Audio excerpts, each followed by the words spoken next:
Since I know that most of you are not familiar with me or my channeling, I'm going to give a little bit of an intro so that you all have a little bit of a background of how this started for me and what at least I think is going on here. This whole adventure began about 33 years ago when on two different occasions in the same week I had two very close broad daylight UFO sightings with some friends of mine. First time about 150 feet away, second time only about 70 feet away. Both times an equilateral triangular ship about 20, 30 feet on a side. And after having seen something like that, I was real excited to find out more about the whole UFO thing.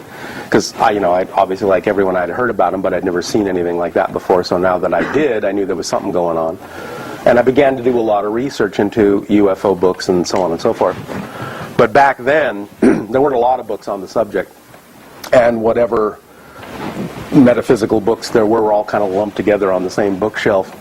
And I just kind of like went down the line from UFOs to channeling to psychic stuff, whatever existed there. I just got curious about it all. And 10 years after the sighting, in doing my research, I was eventually actually introduced to a person who was channeling at the time. And I went and listened to them for about 6 months, and I thought, well, this is really interesting information coming through this person. And then the entity coming through that person actually offered to teach a channeling class. And I went into it not thinking I was going to become a channel. I just wanted to research it by being in the class, see how the class was going to go, and how something like that could even be taught. I had no idea how something like that could be taught. And so when I went into the class, it was about a 12-week course. And it was a series of different kinds of guided meditations and so on and so forth. It just gets you more in touch with, more of your own consciousness, or however you wanted to use those exercises. But about halfway through the course, there was a lot of different kinds of things that had been happening up to that point that sort of were indicating that something strange was going on, but didn't really piece it together. But halfway through the course, in one class, while I was in a meditative state, I suddenly received what really felt like somebody just downloading a whole bunch of information into my head. And a memory actually came back of having made an agreement before this life to do this with Bashar. And I understood at that moment that the UFO had been shown to me on purpose to get me to move in the direction I needed to move in. And that the message that came in that one instant was, now that you remember why you're here, now that you remember we made this agreement, is this something you still want to do? It was offered as a choice. It wasn't forced on me. But I had to stop and think about it for a while because I didn't know if what I was experiencing was a hallucination from the meditation or I was just going wacky or what was going on.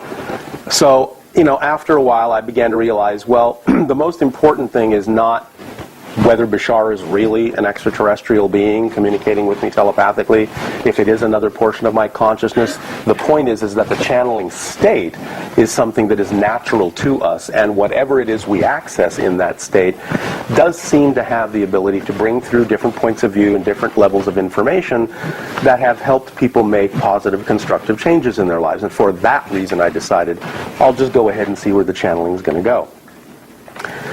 Very shortly after I completed the class, a woman doing one of the first doctoral theses on the comparison between, or the connection between psychology and channeling asked me if I would be one of her subjects for her paper. And I said, sure, let's see where that goes. And she invited me to her living room and said, I'll invite some friends over. They can ask Bashar questions, and I'll just sit in my big comfy chair and I'll take my notes and I'll write my paper. I said, fine. And the first week there was 5 friends, and then the second week there was 10 friends, and the third week there was 20 friends, and it just kind of got out of hand until we were doing it twice a week, 3 times a week, and then in 2 houses a week, and then we had to start renting auditoriums because it just went kaboom.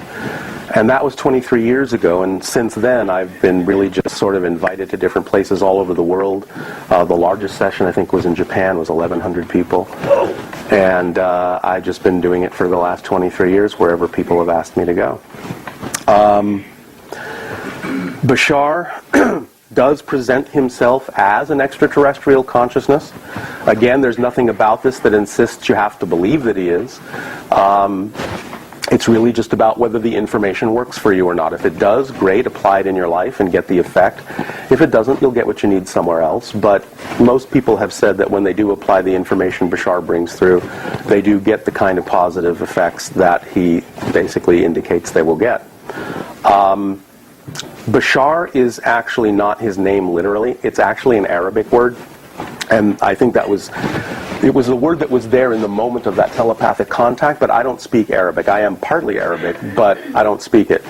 And I think the reason it was chosen is maybe because of my background, but it was actually several years before somebody actually came up to me and said, "Do you know that Bashar is an Arabic word?" I said, "No, I had no idea." He said, I said, "What does it mean?" He said, "Well, it means messenger, or bringer of good news." And so I said, "Well, okay, it's appropriate." So we use that to call him by. He knows in their society they're telepathic. They don't have names. They don't need names.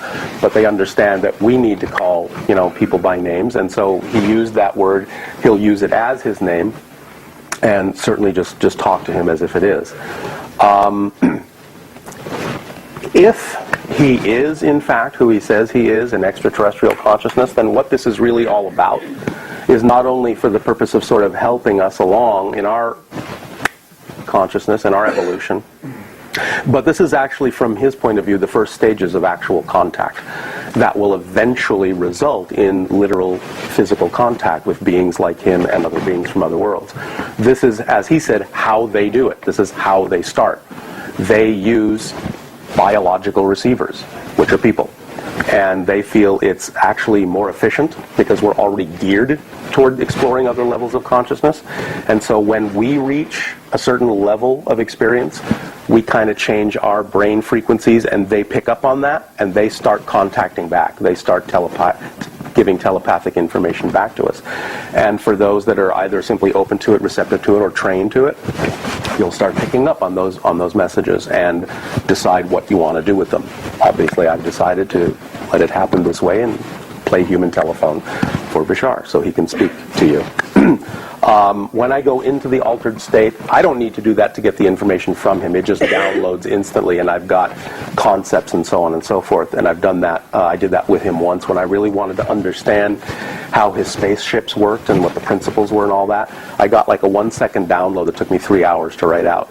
So for me, it can come that way. But the only reason I go into the altered state so that is what he can use my body as a translation device in order to speak to you. Because he's not speaking any language at all. He's not speaking English. He's just sending thoughts, and the language I was raised to understand, which is English, is what comes out. My brain just processes it that way.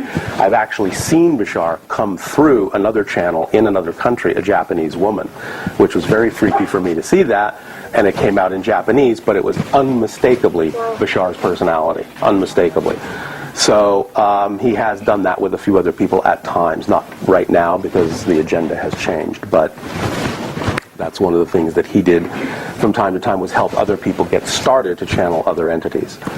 But he has said basically again that he's kind of acting as an ambassador or a diplomat between our civilization and his, and that these questions, whatever it is that's important to you, is what he would really want to talk about. So even though this is a large private session, it is a private session, and in the public sessions he'll usually come through and talk about something first, but in a private session he doesn't. This is really your time, and he wants to make sure that you get in all the discussions, all the subjects, all the questions that you feel you want to talk about. So when he comes through, he's not going to say much more than hello and what do you want to talk about. So it's really up to you to start the ball rolling with questions and just take it from there and just talk to him like you would talk to anybody.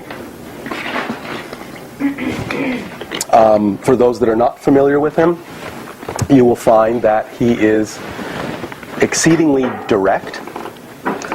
He is very playful. The more fun you have with him, the more fun he'll have with you.